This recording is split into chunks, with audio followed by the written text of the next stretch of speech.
আসসালামু আলাইকুম এভরিওয়ান, আশা করছি আপনারা সকলেই ভালো আছেন। তো আজকের এই ভিডিওতে আপনাদের সাথে বেশ কিছু প্রম্পট শেয়ার করব, যেগুলোর মাধ্যমে খুব সহজে আপনারা এই ধরনের ফটো জেনারেট করতে পারবেন, যেগুলো বর্তমানে ইনস্টাগ্রাম, ফেসবুক, টিকটকে অন্যান্য সোশ্যাল মিডিয়াতে অনেকটাই ট্রেন্ডিং।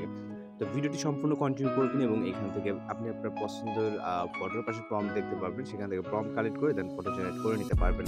তো সম্পূর্ণ ভিডিওটি কন্টিনিউ করতে থাকুন। চ্যানেল নতুন হলে অবশ্যই চ্যানেলকে সাবস্ক্রাইব করে রাখবেন।